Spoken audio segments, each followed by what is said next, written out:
যারা আধিপত্যবাদ বাংলাদেশে বিস্তার করতে যায়, যারা ফেসিবাদী শক্তি, তারাই খুন করেছে।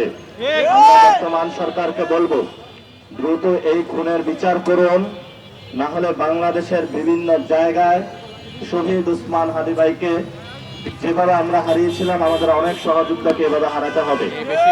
বাংলাদেশে বিচারহীনতার যে সংস্কৃতি রয়েছে, এই সংস্কৃতি থেকে বের হয়ে আমরা একটি নতুন বাংলাদেশ গঠন করতে চাই। যে বাংলাদেশে আমার বোনেরা নিরাপদ থাকবে, শ্রমিকরা নিরাপদ থাকবে, নারীরা নিরাপদ থাকবে, শিক্ষার্থীরা নিরাপদ থাকবে, আমাদের গুলিস্তানের যে ক্ষুদ্র এবং মাঝারি ব্যবসায়ীরা যারা প্রতিনিয়ত চাঁদাবাজের শিকার হয়, তাদের থেকে নিরাপদ থাকবে। বিভিন্ন জায়গায় বাস কাউন্টারে যারা চাঁদাবাজের শিকার হয়, যেসব চাঁদাবাজ রয়েছে, তাদের থেকে আমরা নিরাপদ থাকতে পারবো। এবং যে প্রশাসনিক যে ব্যবস্থা রয়েছে বাংলাদেশে, যেখানে দুর্নীতি সয়লাভ হয়ে গিয়েছে, দুর্নীতি থেকে আমরা মুক্তি চাই। সাথে সাথে বাংলাদেশে বিভিন্ন জায়গায় মেরিট বেসড যে টেন্ডার হয়, সেটা না হয়ে দলীয় যে টেন্ডারবাজি হয়, সিন্ডিকেট হয়, এই দুর্বৃত্তায়নের চক্র আমরা বাংলাদেশে ভেঙে দিতে চাই। আর সেই জন্য আপনারা জানেন, গত 15 বছর বাংলাদেশের মানুষের পকেটের টাকা কেটে নিয়ে লুট করার যারা শ্রেণী রয়েছে, তারা বিদেশে টাকা পাচার করেছিল, ব্যাংকিং খাত দেউলিয়া করে দিয়েছিল।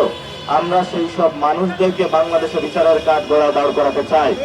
আমাদের ভাইদেরকে খুন করে শেখ হাসিনা বিদেশে পালিয়ে গিয়েছে, সেখানে দিল্লিতে বসে বসে ষড়যন্ত্র করছে। আমরা ভারতের কাছে আহ্বান করাবো, কোন ষড়যন্ত্রকারীকে, কোন খুনিকে আপনারা জায়গা দিবেন না।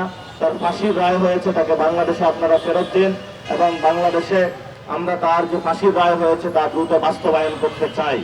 বিভিন্ন রাজনৈতিক দল নির্বাচনী মাঠে যারা সংস্কারের এজেন্ডাতে রয়েছেন, আমরা সকল দলকে আহ্বান জানাবো, শহীদদের দিকে তাকিয়েও হলো আপনারা গণভোটে হায়ের পক্ষে কাজ করুন। আমরা ডক্টর ইউনূসকে ধন্যবাদ জানাচ্ছি। এই সরকার গণ অভ্যুত্থানের শহীদদের মর্যাদা দিয়ে তাদেরকে তাদের যে আকাঙ্ক্ষা স্পিরিট রয়েছে, সেটার প্রতি মর্যাদা রেখে হায়ের পক্ষে ক্যাম্পেইন চালাচ্ছে।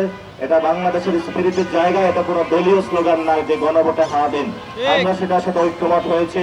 10 দলীয় জোট প্রত্যেকটা জায়গায়, বাংলাদেশ জামায়াত ইসলামী, খেলাফত মজলিস, এবি পার্টি, খেলাফত আন্দোলন থেকে শুরু করে বিভিন্ন দল, প্রত্যেকে আমরা হায়ের পক্ষে ক্যাম্পেইন করছে, কাজ করছে। এবং জাতীয় নাগরিক পার্টি দীর্ঘদিন ধরে সংস্কার প্রক্রিয়া, স্পষ্টকরণ সহ গণভোটে হায়ের প্রক্রিয়ার জন্য কাজ করে চলছে। জাতীয় নাগরিক পার্টি বাংলাদেশের মুক্তির লড়াইয়ের যে সংগ্রাম রয়েছে, সেই সংগ্রামের জয়যাত্রা অব্যাহত রাখবে। ঢাকা 8-এ আমরা দেখেছিলাম, এখানে অনেক খুন করা হয়েছে। 28 অক্টোবরে এখানে শহীদ ভূমি রয়েছে। শুধু তাই নয়, শাপলাতে আমাদের আলেমদেরকে খুন করা হয়েছিল এই ঢাকা 8-এই।